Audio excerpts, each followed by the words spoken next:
बाद डॉक्टर इब्राहिम से हम बात करेंगे बच्चों की जो आज बढ़ते हुए आजकल केसेस हैं फ्लू के, कोल्ड के, फीवर के, और वो फीवर जो कि पकड़ा भी नहीं जाता, जो नज़र भी नहीं आता, कि फील नहीं होता है या नहीं है, टेस्ट में नहीं आता। डॉक्टर साहब आप बता रहे थे नहीं आता, टेस्ट में नहीं आता, लेकिन वैसे फील होता है, वैसे फील होता है, थर्मामीटर में आता है। और हाई ग्रेड फीवर होता है। हाई ग्रेड कितना हाई ग्रेड?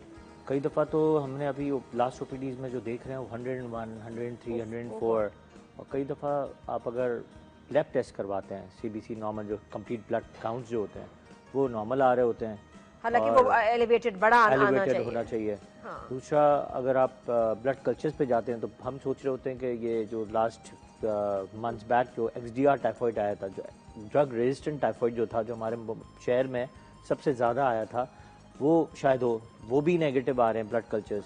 इस पे हम करेंगे अभी डिटेल में बात। आप आउटस्टाइल विद नादिया पे मुझे मैसेज कर सकते हैं बच्चों के फ्लू, कोल्ड और फीवर से रिलेटेड कोई भी मसला हो तो। अभी जमानी साहब बताएं कहाँ तक पहुंचा बे? जी नादिया, अभी मैंने इसमें सबसे पहले ऑयल डाला, ऑयल डालने के बाद लहसुन डाला और उसमें टमाटर डाल के इसको हल्का सा पकाया है, और थोड़ा सा मैंने पानी ऐड किया है कि टमाटर अच्छी तरह से गल जाए, और उसके बाद इसमें बेह डालूंगा। बेह डालने के बाद इसको हल्का सा और पकाऊंगा। फिर इसमें जाएंगे मसाले। मसाले में लाल मिर्च होगी, चाट मसाला होगा, धनिया पाउडर है और हल्दी है, और उसके अलावा इमली का पानी और थोड़ी दही भी इसमें शामिल करूँगा मैं। तो ये खट्टे जो है ना हमारे बेह खट्टे, वो जो लाड़काना बनते खट्टे बेह, ये वही बेह हैं बिल्कुल। और हरी ये खट्टे होते हैं, बेह खट्टे होते हैं, बड़े बहुत ही मज़ेदार किस्म के बेह होते हैं। और मटका बेह भी कहलाता है, एक मटका बेह बनता है हमारे यहाँ, वो भी अच्छे बनते हैं। बेह पकौड़े अच्छे बनते हैं, बेह की टिक्की अच्छी बनती है, वो पहले बता चुका हूँ मैं। पकौड़े इसकी सब्जी, इस सब्जी के पकौड़े, सब्जी के मतलब बेह के पकौड़े भी बनते हैं? जी, पकौड़े बहुत अच्छे बनते हैं इसके, बहुत ही मज़े के बनते हैं इसके पकौड़े जो हैं। ख़ास तौर पे मेरे पास लोग आते हैं बेह पकौड़े खाने के लिए शाम के टाइम पे, वो बेह के पकौड़े। बस सही है। तो ये तो सरसों का साग तो तैयार हो गया और लस्सी भी तैयार हो गई है। बाकी हम जो है अभी बेह बनाएंगे और उसके बाद फिर चावल की रोटी बनाएंगे। अच्छा, ये डॉक्टर साहब आपको सिंधी खाना पसंद है? आपने कोई खास आपकी स्पेशलिटी आपको जो पसंद हो उनकी? मैं सब खाना खा लेता हूँ, हाँ। बड़े सुकून से, कुछ भी मिल जाए। अच्छा, लेकिन सिंधी कोई खाने खास भी बहुत अच्छे सिंधी होते हैं। खाने की आपकी कोई पसंदीदा सिंधी डिश? बिरयानी बहुत अच्छी होती है, हाँ। और दैट इज़ वेरी गुड, और बहुत डिलीशियस होती है। जब आप हैदराबाद वगैरह जाते हैं तो वहाँ पे जब हमारी कॉन्फ्रेंसेज होती है तो ज़्यादातर वहाँ पे सिंधी खाने ज़्यादा होते हैं। तो इस तरह के खाने इस तरह होते हैं, इनमें मसाले बहुत कम होते हैं। हाँ। बहुत तीखे नहीं होते। अच्छा, इट्स वेरी डिलीशियस। और जो वैसे डब्बे वाले मसाले आते हैं वो तो बड़े तेज होते हैं, उससे मुझे उससे लगा कि शायद सिंधी बिरयानी में मिर्चें ज़्यादा होती हैं, वहाँ के लोग पसंद करते हैं। अब देखिए पता चला कि इट्स अदरवाइज। जी जवान साहब बताएं, ये लस्सी के साथ सर्व कर रहे हैं आप? जी, लस्सी के साथ, जो साग है, लस्सी, नमकीन लस्सी के साथ। अच्छा, उसकी क्या रेसिपी है? लस्सी की भी रेसिपी होती है, कोई स्पेशल है? हर बंदे को घर में पता है लस्सी कैसे बनती है। लस्सी ये है कि आपने नमक डाला और लस्सी वहाँ देखेंगे बना दिया आपने। तो लस्सी को तो बड़ा इशू नहीं है, आप मीठी चाहें तो उसमें नमक चीनी डाल दें, और नमकीन है तो फिर नमक डाल दें। लस्सी तो लस्सी, बस वो हल्का सा दूध डालें और पानी डाल दें, और ठंडा पीना तो बर्फ डाल दें इसके अंदर। लस्सी बहुत इजी है। अच्छा, और चावल की रोटी के साथ ये खाया जाता है, उसकी क्या रेसिपी है? चावल की है, जो चावल का आटा मैंने गूंद दिया है, इसमें थोड़ा पानी डाल दिया, और इसमें कुछ भी नहीं डालें फिलहाल, ना नमक है ना कुछ। अगर नमक चाहें तो आप डाल दें। इसको बिल्कुल ऐसा थिक करना, ज़्यादा नहीं करना है इसको, ये चिल्ला है। अगर रोटी बनानी है तो उसको फिर सख्त बनाना पड़ेगा आपको, और क्योंकि वो चावल की रोटी जो ज़्यादा टाइम लेती है, चिल्ला जो है जल्दी पक जाता है। ये देखें इतना सा चिल्ला क्या मतलब? चिल्ला, ये चावल का चिल्ला, चावल का पाउडर जो है? हाँ, पाउडर नहीं, चावल का आटा है ये, उसको मैंने गूंदा है। इसको पतला करेंगे तो ये चिल्ला बन जाएगा, इसको थिक करेंगे तो रोटी बन जाएगी। चावल का आटा आसानी से मिल जाता है? मिल जाता है आसानी से, कराची में हर और जगह। वो लोग जिनको ग्लूटेन इंटॉलरेंस है, ग्लूटेन फ्री डाइट चाहते हैं, रोटी मैदे की कोई चीज नहीं खाना चाहते, उनके लिए बड़ा अच्छा होता है ये चावल की रोटी। मैं कहता तो हूँ चावल का आटा, उससे आप रोटी बनाए। घर में नहीं बन सकता ना ये आटा, ये तो बहुत फाइन पाउडर होगा। शहरों के अंदर खास तौर पे लोग जो है ये नान खाते हैं। ये नान, डॉक्टर बैठा हुआ बताएगा आपको कि हमें शेफ है, हम लोगों को पता है इन चीज़ों का, कि नान जो है, नान में ईस्ट, मैदा, सोडा, आटा गूंदने के बाद खमीर बनता है। वो खमीर आपके पेट में जाता है। तो कोशिश करो घर में चक्की का आटा लो, आप वो रोटी बनाओ, और चावल का रोटी लो, बाजरे की रोटी बनाओ। मतलब जब हमारे पास हर चीज़ मौजूद है, हम क्यों अपना वो शॉर्टकट में चलते हैं? शॉर्टकट छोड़ दें। तो मेरा तो यही कहना है कि लोग, मुझे तो ये नान वाली रोटी बहुत बुरी लगती है, बहुत खराब लगती है, क्योंकि ईस्ट होता है ना इसके अंदर, ईस्ट, मैदा, वो खमीर बन जाता है, खमीर आपके पेट में। फिर सुबह उठ के लोग राजिक ढूंढते हैं और ऐसी चीज़ें ढूंढते हैं, भाई मैदे में तकलीफ हो गई। अच्छा, मैं यहाँ के नान और जो मेरे बचपन में हम लोग नान खाते थे जमाली साहब, बहुत डिफरेंट थे। और मैं इस दफ़ा सवात गई हूँ, जो मैंने वहाँ के नान खाए एग्जैक्टली वो थे जो बचपन में हम खाते थे। जमीन आसमान का फर्क है। अभी जो नान है ना, आप इसको खींचिए यहाँ तक रबड़ की तरह जाता है और 2 मिनट के इसमें बाद क्या सूख है? जाते हैं, 2 और मिनट के बाद सूखता सूख है। जाते हैं वो। बचपन में ऐसे नहीं होता था कि हम दोपहर को नान आता था तो हम रात को खाते थे, मजे का लगता था। उसको फ्राई कर लिया, कुछ कर लिया। अभी कुछ नानों में प्रॉब्लम हो रहा है, उसमें ग्लू डाल रहे हैं या क्या डाल रहे हैं? हर चीज में मिलावट हो गई है, तो कोशिश करें आप घर में चक्की का आटा है तो आप बेहतर है वही बना दें। चक्की के आटे की रोटी आप मतलब सुबह पकाओ, रात तक ठंडी हो जाएगी लेकिन वैसी नरम रहेगी। हाँ, तो बेहतर वही एक आप। और अगर आपको शक है, आप सवार जाते हुए रास्ते में खाएं, उनके रेस्टोरेंट्स में अभी भी इतना डिफरेंट टाइप का नान है, आप कहेंगे ये होता है नान, वो खराब नहीं होता। अभी मसाला ये मैंने भून लिया है, अभी बेस में मैंने शामिल कर दिए और धनिया पाउडर है वो मैंने शामिल किया है। इसमें चाट मसाला है क्योंकि खट्टा बनेगा तो इसमें थोड़ा चाट मसाला शामिल किया है मैंने। और लाल मिर्ची है क्योंकि पहले इसमें मैंने शामिल कर दी थी थोड़ी, और भी थोड़ी और करूँगा। इसमें हरी मिर्ची डाल दी है इसके अंदर, और हल्दी है वो थोड़ी सी वो डाल दी है इसके अंदर, और थोड़ी दही जो है इसमें शामिल करिए क्योंकि ये खट्टे बनेंगे। थोड़ा इमली का पानी, ज़्यादा नहीं, थोड़ा सा। अच्छा, वो डब्बे की दही आती है वो मीठी होती है, वो नहीं? नहीं, ये तो फ्रेश है बिल्कुल। तो ये इसको अच्छी अच्छा, तरह। सुबह सुबह में ये हर चीज चिकन मटन कीमा नहीं अच्छा लगता। मुझे होता था कि इसके अलावा भी कोई चीज बने ना जरा, तो बड़ी अच्छी मुझे लग रहा है। वेजिटेरियन है हमारे यहाँ। यू लाइक वेजिटेबल्स डॉक्टर साहब? हिंदू फैमिलीज में देखें तो वेजिटेरियंस होते हैं और they make a good vegetables meal. जब हम घर में भी किसी को कहते हैं कि यार आप वेजिटेबल्स पे हम क्यों नहीं खाते हैं, तो जो लोगों की शिकायत ये होती है कि वेजिटेबल्स हमसे अच्छे बनते नहीं हैं। बनते नहीं है, सही लेकिन कह अगर रहे हैं। आप रेसिपीज ढूंढें तो वेजिटेबल्स की बहुत रेसिपीज है। हाँ। सीलियक डिजीज वालों के लिए तो इट्स ए मिरेकल कि अगर आप सिर्फ वेजिटेबल्स पे डाल दें। और जैसे इन्होंने बताया कि गंदम की रोटी आप नहीं लें, और अगर आप ये जो मैदे की रोटी है या फिर ये बाजरे की रोटी है या चावल की रोटी है, हम तो रिकमेंड ही, जो सीलियक डिजीज़ वाले पेशेंट होते हैं उनको हम रिकमेंड ही करते हैं कि चावल की रोटी ले लें या मैदे की रोटी ले लें, या घर की रोटी बना के ग्लूटेन फ्री जो आटा आता है, जो चक्की का आटा आप जो कह रहे हैं ना, ये लाल आटा होता है, उससे साइड इफेक्ट्स बहुत कम होते हैं। अच्छा। और जो आप कह रही हैं, जो ये जो बाज़ारों में जो वहाँ पे मिलते हैं, वो बनाते ही चक्की के आटे की है, वो रेड आटा होता है। वो उसका कलर भी डिफरेंट बिल्कुल, होता है। वो कलर डिफरेंट होता है। अभी भी कई जगहों पे आपको मिलती है। वो बेसिकली बनती है, एक तो चक्की का लाल वाला आटा होता है, दूसरा वो बनाते हैं लकड़ी पे। वो गैस पे नहीं बनाते, वो लकड़ी पे बनाते हैं। Correct. और उसपे सोडा की मिकदार कम रखते ही नहीं है बल्कि। और जो हमारी जो दूसरी रोटियां होती है उसमें सोडा होता है जिससे ये मोटी हो जाती है। सही। और वो जो आम वाली रोटी होती है बिल्कुल पतली सी होती है और इजीली डाइजेस्टेबल भी होती है। जी, इससे बेहतर ये होती है आप बहुत फर्क था। मैं इतने सालों बाद खाई तो मैंने कहा ये होती है ना रोटी, तंदूरी रोटी या नान जो कह यही होती लें। है। यहाँ जो हम लोग नॉर्मल हर जगह मिल रहे हैं वो रबड़ है भाई, मत खाया वो करें, वो हजम नहीं होता। उसमें उसकी वजह आटा से कम होता बहुत है, उसमें issues सोडा ज्यादा होता है। अच्छा, रबड़ इसलिए हो गई? बिल्कुल रबड़ हो जाती है। सोडा ज्यादा डालने से क्या मतलब पैसे फूल जाती, बड़ी हो समझ नहीं जाती आता, लोग पैसे ले रहे हैं ना, हम बड़ी हो पैसे जाती दे है। रहे हैं देखिए ना। Soda makes the thing big, तो बड़ी हो जाती है। साइज आपने इतनी सी रोटी बनानी है, इतनी रोटी बन गई तो फैल गई ना, और वो रबड़ आ गया, उसमें रबड़ टच आ जाता है। बिल्कुल। जब आप ऐसे लोगों से लें आप रोटी, जो आप छोटे अगर जो होटल्स होते हैं ना, वो अभी भी गैस पे नहीं बनाते, वो बनाते ही लकड़ी पे और बनाते पतली रोटी। जी। अगर आप वो लें तो थोड़ी सी महंगी होती है लेकिन वो ज्यादा बेटर होती है। सही है। जी जमाली साहब, आप बताते जाएं क्या कहाँ तक पहुंचे? जी बिल्कुल, अभी ये तैयार होने वाली है डिश। इसमें सारे मसाले एक मैंने बार रिकैप कर दीजिए जमाली साहब प्लीज, रेसिपी। मैसेज भी आ रहे हैं कि दोबारा से बता दें कि आपने क्या बनाया, कैसे बनाया। जी, अब ये मैं बे का बताऊं या साग का बताऊं? ये पहले बे का बता दें, फिर साग का रिपीट कर दीजिएगा। बे के लिए मैं सबसे पहले मैंने जो है इसमें तेल गरम किया, तेल गरम करके अदरक का लहसुन इसमें डाला 1 चम्मच, उसको अच्छी तरह से भुनाई की। भुनाई करने के बाद इसमें मैंने टमाटर शामिल किए। टमाटर अच्छे तरीके से थोड़े गले, तो थोड़ा पानी में ऐड किया क्योंकि बिल्कुल टमाटर नज़र नहीं आए। तो टमाटर बिल्कुल गल गया, उसके बाद मैंने इसमें बे शामिल किए। बे बॉयल बे है, कच्चे बे कभी भी नहीं डालना आपने क्योंकि बे को पहले बॉयल करना पड़ता है। वो करने के बाद इसमें बे मैंने शामिल किया और उसके बाद मैंने इसमें हरी मिर्ची जो वो शामिल की। बाकी इसमें धनिया पाउडर शामिल किया, चाट मसाला थोड़ा वो शामिल किया और लाल मिर्च थी वो भी शामिल की, हल्दी शामिल की, नमक हस्बे ज़रूरत वो इसमें शामिल किया। दही जो है तकरीबन 2 चम्मच दही के शामिल किया और 1 चम्मच जो है इसमें मैंने इमली का पानी शामिल किया।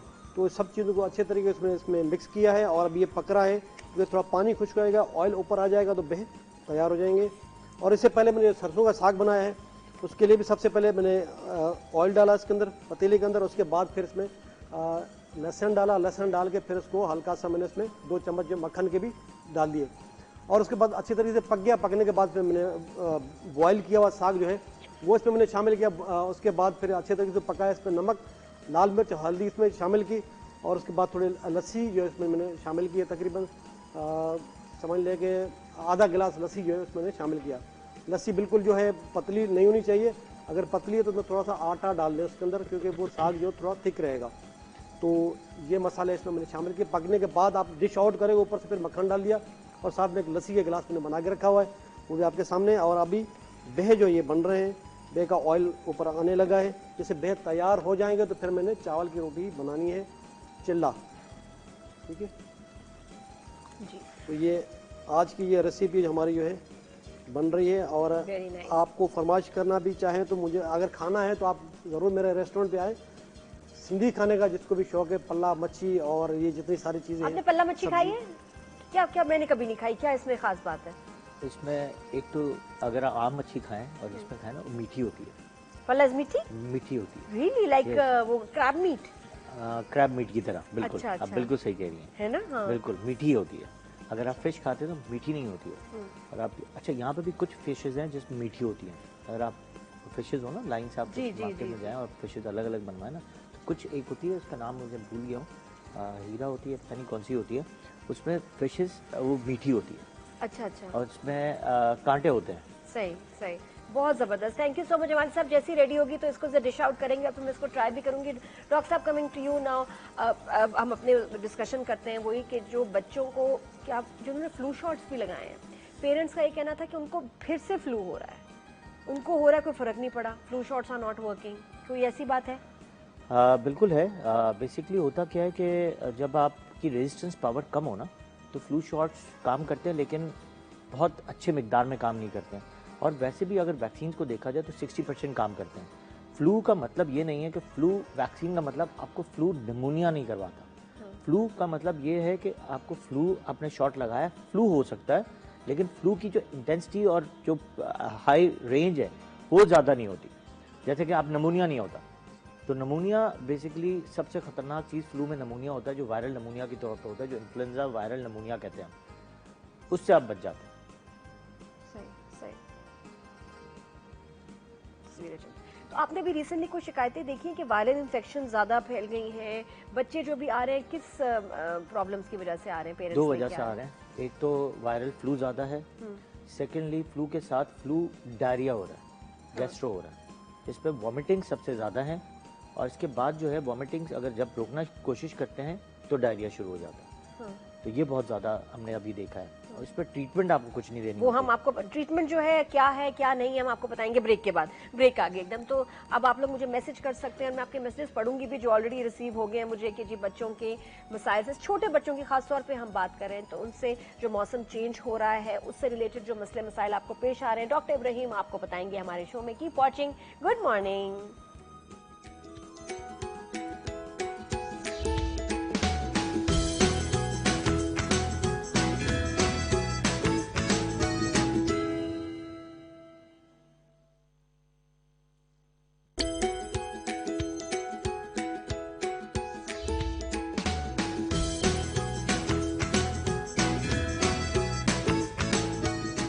सो मच शेफ जमाली साहब, बहुत शुक्रिया। इतनी ज़बरदस्त सौगातें जो है हमारे शो पे तैयार हो गई हैं, एज यू कैन सी।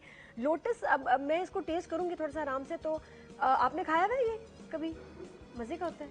मुझे टाइम ही नहीं मिला, ब्रेक इतनी छोटी थी, लेकिन इतना ये देखिए डेकोरेशन में कितना खूबसूरत है, हसीन सब्जी है, देखिए माशाल्लाह माशाल्लाह, कि टेबल पे पड़ी हो तो वैसे ही अच्छा लग रहा है, साथ में साग और ये। तो मैं भी खा के मैं आपको अभी थोड़ी देर में बताऊंगी, डॉक्टर साहब को भी टेस्ट कराएंगे। बट ये बड़ी अच्छी चीज़ है। आज आप लंच में बना के तो देखें सर, वेजिटेबल्स पे ज़्यादा रोज़ रोज़ चिकन टू मच हो गया, हम लोग बहुत ज़्यादा जो है ना, जब आप जो थाली है खाने मुर्गी जाते लगे। हैं, जी इंडियन थाली खाने जाते हैं, हाँ। हमारे घरों में भी बहुत बनती है, तो उसमें पूरा मेन्यू ही वेजिटेबल्स होता है। होना उसमें चाहिए। डिपेंड करता है कि आपकी बनाई गई जो चीज़ है वो कितनी टेस्टी है, जी। और वो खाई जाती है। और मैं देख रही हूँ आगे जो फोकस नहीं होता। कुक्स है ना, वो सब्जियां ज्यादा नहीं बनाते, उनको समझ नहीं आती। और एक मैं हैरान हूँ कि कभी कभी अच्छी नॉर्मल दाल जो है ना वो लोगों से नहीं बनाई जाती है। अच्छा जी, अभी डॉक्टर साहब से खाने की बातें करूँ अच्छा नहीं लगता। डॉक्टर साहब, बैक टू योर सब्जेक्ट। बच्चों का आजकल ये जो फीवर एंड फ्लू कोल्ड, ये सर्दियां खत्म हो गई हैं, गर्मियां आ गई हैं, आपको क्या लग रहा है? जब ये वेदर चेंज हो रहा होता है तब भी फ्लू अटैक ज्यादा करता है। सर्दियों में तो वैसे ही ज्यादा करता है, सही। लेकिन खुश्क मौसम में सबसे ज्यादा करता है ऑल ओवर द वर्ल्ड। अगर सही। आप देखें तो जहाँ पे आइस ज्यादा होती है वहाँ पे तो बहुत पुराने पुराने इन्फेक्शन जो है दोबारा रीअकर हो जाते हैं। अच्छा। तो एक तो रीअकरिंग ज़्यादा होती है, दूसरा जब लोग बाहर ट्रैवल करके आते हैं तो ट्रैवलिंग फ्लू लेके आते हैं सही। और पैंडेमिक सिचुएशन बनाते हैं। जब एपिडेमिक, एंडेमिक, एंडेमिक मतलब घर में, एपिडेमिक मतलब शहर में, जब लोग बाहर ट्रैवल करते हैं या आपकी ठंड ज़्यादा बढ़ती है तो फ्लू लाइक इलनेस बहुत ज़्यादा फैलती है, जिसमें ह्यूमिड लेवल जब कम होता है तब डस्ट फैक्टर ज़्यादा जाता है। तो वायरसेस डस्ट के साथ उड़ते हैं क्योंकि वो बहुत माइक्रो ऑर्गेनिजम्स होते हैं, वो डस्ट के साथ ऊपर जाते हैं। जब डस्ट के साथ ऊपर जाते हैं तो ऑटोमेटिकली जब आप सो रहे होते हो रात को तो आपकी क्लीन एयर कम होती है और डस्ट एयर ज़्यादा होती है, तो आपके वायरसेस ज़्यादा अटैक करते हैं। जब वायरसेस अटैक करते हैं तो सुबह में आपको लगता है कि नज़ला हो गया, साइनस हो गया, सर में दर्द शुरू हो गया और पूरा दिन आप जो है फ्लू में गुजारते हैं और फिर वो 3 to 7 डेज आपको बरकरार रहती है वो चीज़ें। अच्छा, इस ऐसे में ना अब जब बच्चों की बात करें, बच्चे बहुत नाजुक, बहुत प्यारे प्यारे होते हैं, इसमें कुछ चीज़ों का जरा ख्याल रखा जाए। जैसे आप यकीन करें, कल मेरे घर में एसी चला है, इतनी कल गर्मी थी, कल ह्यूमिडिटी कुछ शदीद थी, शुरू हो गया जी एसी कराची में, मेरे घर कल एसी चला है। अब बच्चों का ये एसी चलाना, पंखा एकदम ऑन, इसमें क्या एहतियात करें कि बच्चे जो है ना छोटे बीमार ना, और कौन सी एज के बच्चे ज़्यादा वल्नरेबल हैं इसके लिए?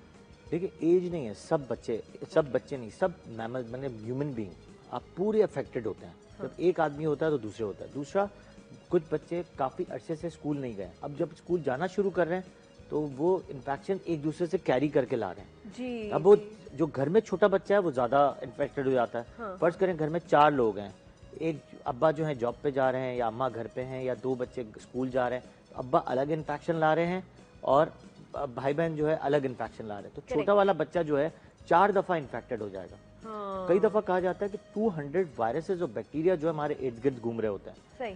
तो जब आप इन्फेक्शन लेके आते हैं तो छोटा बच्चा बार बार बीमार होता है, मतलब साल में 10 दफ़ा बीमार हो जाता देखिए ना क्लोजनेस कितनी है, बड़े बच्चों को तो हमने इतना जो तो बड़े कांटेक्ट नहीं होता, छोटे बच्चे को सबने प्यार करना है। बिल्कुल। और वो एक अजीब प्यार करना है। कल क्या हुआ कि वो कीनू ना कभी कभी सूदर लेता है मुंह में, बिल्कुल रात को सोने से पहले उसने सूदर ली थी, मैं बातों में लगी हुई, वो क्या डुम्मी, मैं तो उसको कहती, चूसनी कहते हैं, जो उसके मुंह में थी, उसने बातें करते करते, मैं बात कर रही हूँ फैसल से, उसने निकाल के अपने मुंह से मेरे मुंह में डाल दी, मुझे पता ही नहीं चला, ऑटोमेटिकली मेरे मुंह में वो थी उसकी डुम्मी, और मैं थोड़ी देर में मुझे एहसास हुआ मेरे मुंह में तो डुम्मी है इसकी कीनू की, मैंने उठाया, क्या कर रहे हो, ख्याल ही नहीं रहा, तो उसने निकाला और फिर उसके बाद मतलब ये बच्चे ऐसे करते हैं कि जी इस तरह किया, फिर अपने मुंह में डाल दिया। बच्चे कुछ भी खा लेते हैं, कुछ भी जहाँ पेट्स हो उनके मुंह में कुछ भी चला जाता है, फिर हम उनको प्यार करते हैं, चूमते खा जाते हैं, तो उसमें वो बच्चों को ना ज्यादा आते हैं घर में, तो जब आप आते हैं तो आप हैंड वॉश नहीं करते, कुछ नहीं, छोटा बच्चा होता है उसको फौरन उठा लेते हैं। ये क्या चेक, और कुछ बहुत जो है ना बहुत खौफनाक तरीके से चूमते हैं बच्चों को, मैंने ये भी देखा है।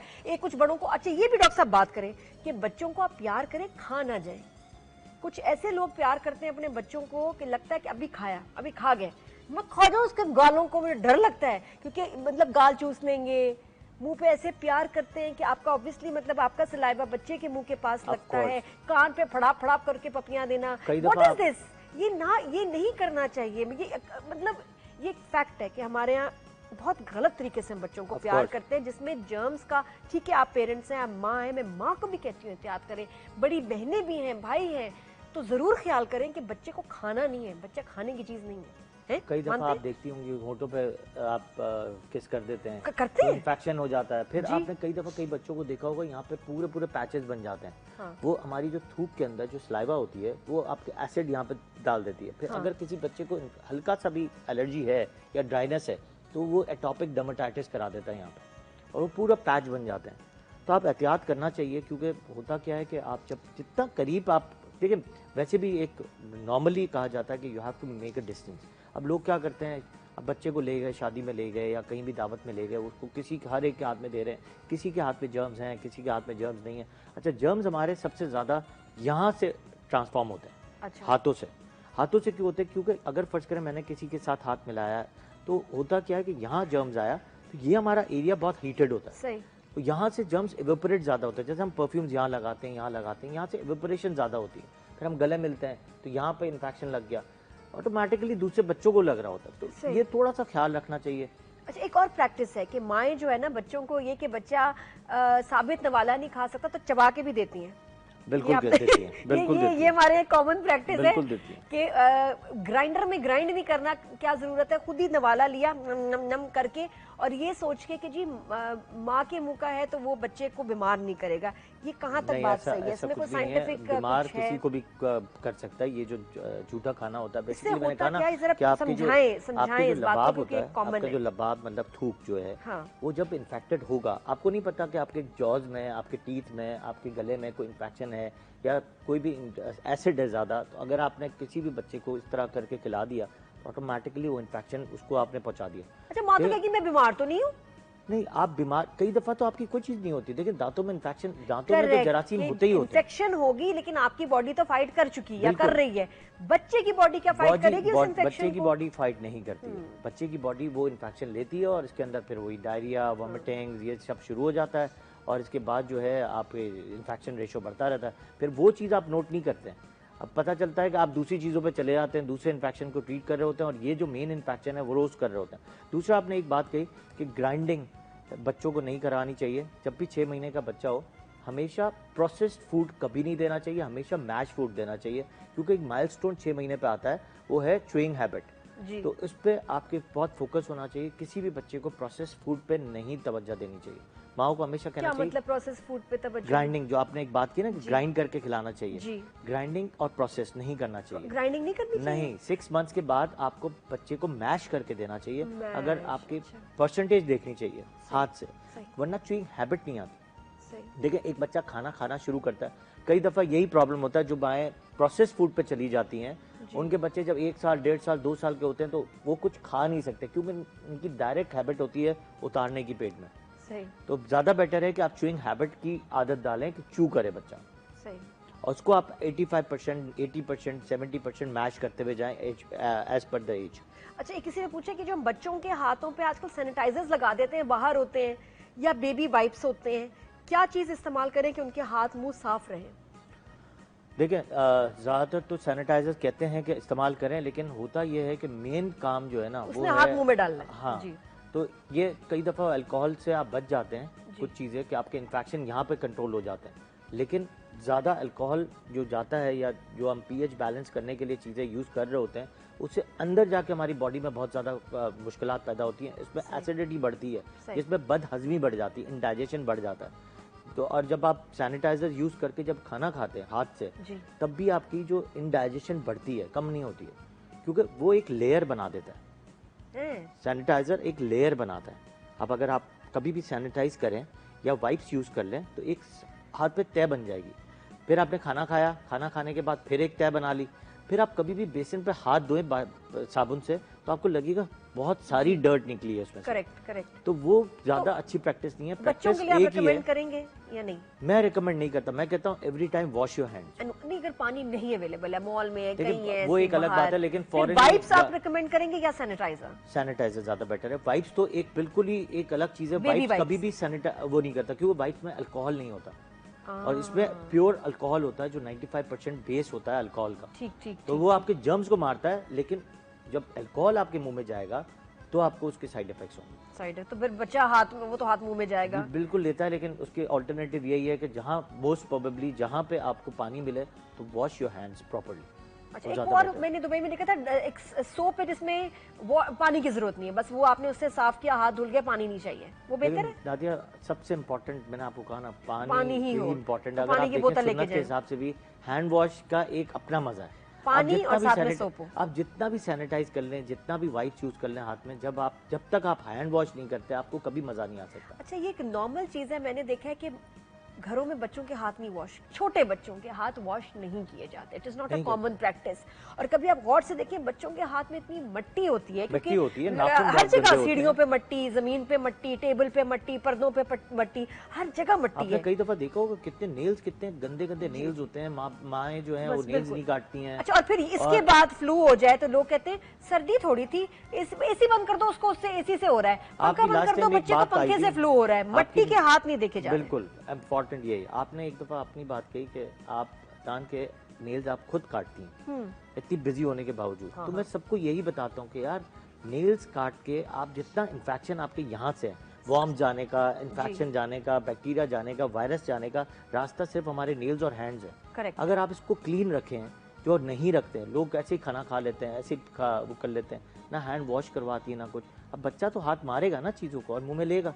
अगर आप एवरी 1 आवर पे अच्छी तरह हैंड वॉश करा दें बच्चे का, तो आपकी कितना इन्फेक्शन कंट्रोल हो जाएगा। मुझे इससे बात याद है, मेरी बहन की जब शादी हुई, वो इंग्लैंड गई तो उन्होंने वहाँ खाना बनाया, तो उसके फादर इन लॉ ने जब उसने सर्व किया तो उन्होंने नहीं खाया। उन्होंने कहा मैंने नहीं खाना। वो बड़ी अपसेट हुई बेचारी। She was only 20-21 at that time. तो उन्होंने कहा कि पापा आप क्यों नहीं खाएंगे? तो उन्होंने कहा कि नहीं, आपके नाखून बड़े, मैं आपके हाथ से खाना नहीं खाऊंगा। मेरी बहन को बड़ा दुख हुआ। अब नेल्स का शौक बड़ा था उसको, लंबे नेल्स का। तो उसने अम्मी को फ़ोन किया कि अम्मी इस तरह मुझे ना पापा ने कहा। तो अम्मी ने कहा बेटा सही कहा, आप नेल्स काट दें, अच्छा भी नहीं है। पहली बात और है, अब अगर तुमने खाना बनाना है, घर में सबका ख्याल करना है, ये वो चीज़ें, तो आप नेल्स अपने काट दे। बात वो सही कह रहे हैं। फिर फरी ने नेल्स काट दिए थे। तो बस ये है कि तो जब आप इसमें घर यही के है काम कि कर रहे हैं, आपके जब आप सबको खिला रहे हैं, तो नेल्स, मैंने कभी नेल्स ही नहीं बड़े किए, मेरे वैसे होते भी पुराने नहीं है। वक्तों में आपने देखा होगा, कभी भी किसी से भी पूछे कि नेल्स का ख्याल कितना रखते हैं, क्योंकि जो फीकल ओरल रूट, इंसानी फुजला और हमारा ओरल रूट, इसकी अब पूरी मैचिंग सिर्फ इससे होती है। जो माए जिनके घर में वॉर्म्स होते हैं, पिन वॉर्म्स, टेप वॉर्म्स, जो कीड़े होते हैं पेट में, बनते कैसे हैं? ज्यादा से ज्यादा अगर आप देखें तो ये नेल्स से, फीकल ओरल रूट से ये ट्रांसफर हो रहा होता है पूरी फैमिली को। और कहाँ से हो रहा होता है? स्पेशली माओ से, क्यों खाना वो बनाती हैं, खाना खिलाती वो हैं, तो ऑटोमेटिकली आपके जो अंडे हैं, वो जो माइक्रोस्कोपिक ऑर्गेनिजम्स हैं, वो आपको नजर तो आते नहीं है। मुझे लगता है कि बड़ी ओवररेटेड बात है कि घर का खाना साफ होता है। जरूरी नहीं, हर घर का खाना साफ नहीं होता। हर घर का खाना बनाने वाली साफ नहीं होती। ऑफ कोर्स, ये बात लिख लें। हम लोग बस ये कहते हैं कि अरे इसने घर में बनाया ये तो पता नहीं कितना हाइजीनिक होगा। That is not true. कुछ लोगों के किचन्स, कुछ लोगों के घर इतने गंदे होते हैं, और खाना बनाने वाली खवातीन बिल्कुल हाइजीन का ख्याल नहीं रखती। बच्चे को धुलाया, वॉश किया, उसके बाद उन्होंने आपका ऑर्डर बनाया, भेज दिया। क्या पता, सेफ वही है जब आपको आपके अपने हाथ से बना हुआ हो। आप किसी पे ट्रस्ट कर नहीं सकते। अच्छा, मैंने पिछले दिनों एक वीडियो देखी, एक बच्ची की ना नाक में बहुत पेन थी, फिलीपींस की थी, कहाँ की, तो डॉक्टर ने उसके नाक से ट्वीजर से इतना बड़ा कोई सांप टाइप चीज निकाली है। टेप वॉर्म, वो इतना बड़ा टेप सांप लग रहा था, बिल्कुल। बिल्कुल। उफ, अब आपको वो बताऊं, नाक से निकाला, इतनी बिल्कुल। बड़ी चीज नाक में कर क्या रही थी? लोगों का कॉन्सेप्ट ये Oh my है God. कि पेट में कीड़े डायरेक्ट पेट में पलते हैं। कीड़े हमारे स्टार्ट होते हैं लंग्स से, पलते यहाँ है लंग्स में, फॉर्म्स इसके लंग्स में होते हैं, वो डेवलप्ड होते हैं, और फिर आपने ज़्यादातर टेप फॉर्म्स देखे होंगे, कभी कभी आप वीडियोस देखिएगा, वो मुंह से निकल रहे होते हैं, ठीक है। या फिर इंसानी फुजला में से निकल रहे मुंह होते से हैं। कैसे निकलते हैं? मुंह से निकलते हैं वॉमिटिंग के थ्रू। जब बहुत ज़्यादा वॉर्म्स होते हैं ना, तो मुंह से निकलते हैं, जब पेट में आ जाते हैं, क्योंकि पहले ये लंग्स में से ये फिर डाइजेस्ट होके जाते हैं पेट में, फिर वहाँ ये पल के बड़े होते हैं, तो कई दफ़ा वो पेट में से निकलते हैं। अब कई दफ़ा वो जब बाहर आ रहे होते हैं, तो ऑटोमेटिकली नाक के जरिए भी ऊपर से आ सकते हैं। तो कई दफ़ा ये ऐसी बहुत सारी सिचुएशन मुझे लगता होती था कि हैं। माइक्रोस्कोपिक वर्म्स होंगे जो नजर नहीं नहीं, आते। टेप वॉर्म्स तो बहुत बड़े बड़े होते हैं, इतने बड़े बड़े होते हैं, व्हाइट कलर के, ये अलग brown अलग कलर किस्म का के था। वॉर्म्स हैं, ये ब्राउन कलर का था जो बच्ची के अलग अलग किस्म के वॉर्म्स हैं। तो वॉर्म्स तो बहुत डिफरेंट रेशियोज हैं, वॉर्म्स की और मेरे ख्याल डायग्नोसिस ऊपर अलग आके है। वो स्टक हो गया था उसकी नोज के पास, तो इसलिए बिल्कुल, वो और वॉर्म्स की बहुत वेराइटीज़ हैं, और वॉर्म्स को ट्रीट करना बहुत मुश्किल है। कई दफ़ा तो हम कहते हैं कि कई दफ़ा हम बहुत मेडिसिन दे रहे होते हैं। मैं आपको एक होम रेमेडी बता दूं वॉर्म्स की, और वॉर्म्स आपके बहुत हीमोग्लोबिन को ड्रॉप करता है, आपके बॉडी के अंदर मास को डेवलपमेंट में एरर्स करा देता है। उसकी सबसे अच्छी चीज़ है, जब डॉक्टर के पास जाते हैं दवाइयाँ तो दे रहे होते हैं। मैंने एक जगह एक टोटका पढ़ा था होम रेमेडी का, उसमें था कलौंजी और लौंग का पानी आप रोज़ रात को बना के पिएं, उससे आपके जो वॉर्म्स के जो अंडे होते हैं, वॉर्म्स के जो एग्स अंडे भी होते हैं उनके, अंडे होते हैं, उसी से तो डेवलप्ड होते हैं, वो मर जाते हैं। तो ज़्यादा बेटर है कि हर रोज़ रात को या हफ्ते में 2-3 दफ़ा गर्म पानी, ये बड़ों को दें, बच्चों को दें, सबको, क्योंकि ये एक family members, every family members has warm. एक को है तो इसका मतलब पूरी फैमिली को वॉर्म्स होंगे। डी वॉर्म पे साइंस कुछ नहीं, वॉर्म्स हैं, मुझे कहते हैं भूख ज्यादा लग रही है, तुम्हारे पेट में कीड़े हैं। नहीं, ऐसा नहीं है। हेमोग्लोबिन ड्रॉप होता है, कई दफ़ा आप चिड़चिड़ा हो जाता है, कई दफ़ा भूख मर जाती है, क्योंकि वॉर्म्स आपके हेमोग्लोबिन को ड्रॉप करता है। जब हेमोग्लोबिन ड्रॉप होगा तो एनारोक्सिया होगा, मतलब आपको भूख नहीं लगेगी। सेकेंडली, आपके जो चिड़चिड़ापन बढ़ जाए, इरिटेबिलिटी बढ़ जाती है, क्योंकि जब हेमोग्लोबिन ड्रॉप होता है तो आप चिड़चिड़ापन बढ़ जाता है, और इसके बाद आपकी अंदर से इरिटेशन लेवल बढ़ती है, आईजी लेवल बढ़ जाता है, एलर्जी लेवल बढ़ता रहता है। जी, या आपके अगर बेगम या मियां चिड़चिड़े, उनका जरा आप चेकअप तो कराएं कि ऑटोमेटिकली आपके अगर पेट में कीड़े तो नहीं। अगर कई दफ़ा कहीं भी फैमिली में वॉर्म्स हो, पूरी फैमिली डीवॉर्म होनी चाहिए। और जो पूरा आप ये देखें कि पानी से आ रहा है, या जो आप जो कच्ची चीज़ें खा लेते हैं, गोश्त कच्चा होता है, इसमें एक वॉर्म्स बड़े इंपॉर्टेंट है, इसमें स्टूल डीआर के रिपोर्ट में आता है हमेशा ब्लास्टोसाइटोसिस। वो आपको आम लैब्स में नहीं मिलता, कई दफ़ा बहुत स्पेशल स्पेसिफिक स्टूल डीआर के लैब्स होती है ना, उसमें आपको नज़र आता है। उसमें बहुत लंबी ट्रीटमेंट होती है, उसमें एब्डोमिनल पेन जाता ही नहीं।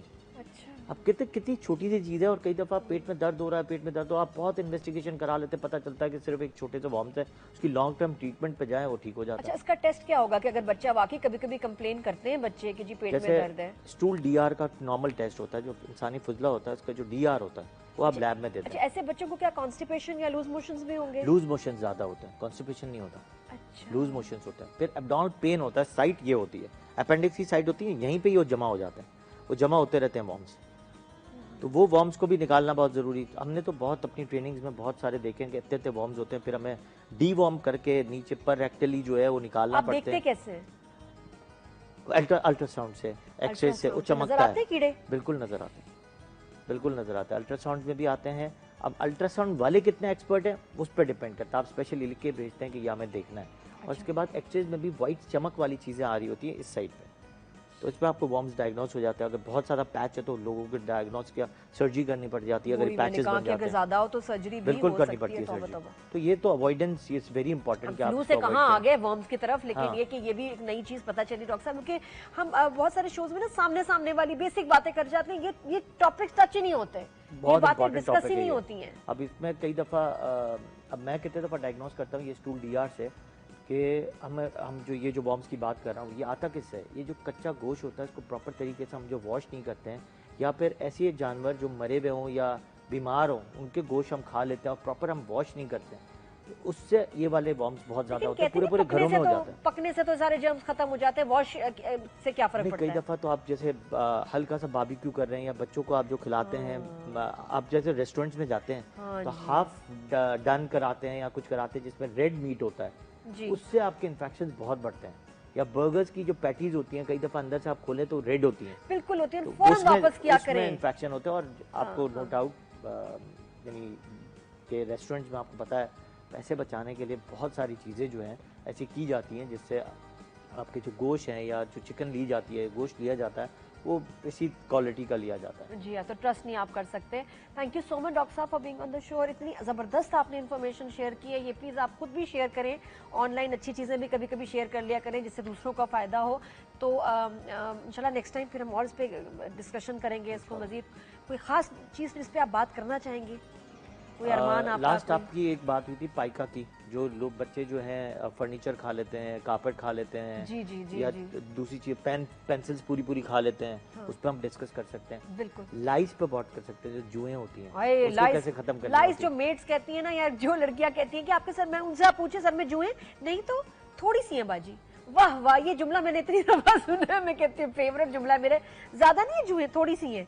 तो इस थोड़ी सी जुओं पे हम बात करेंगे नेक्स्ट एक टाइम। कंप्लेन होती है बच्चों की, जो अंगूठे बहुत चूस रहे होते हैं, अंगुलियां Cute चूस कितने रहे लगते होते हैं। हैं, क्यूट होते हैं, लेकिन उससे बहुत सारे प्रॉब्लम्स ही तो हो रहे होते हाँ, हैं। लेकिन प्यारे उसकी बहुत ट्रीटमेंट लगते हम हैं। कैसे करते मैं तो हैं। कहती हूँ आप अंगूठे को करें साफ और कहें लो बेटा अब लो, बहुत ही क्यूट लगता है। और कभी कोई बच्चा रो रहा हो ना तो माएँ खुद अंगूठा बना के ना बेटा ये ले लो, तो वो रिलैक्स हो जाते हैं।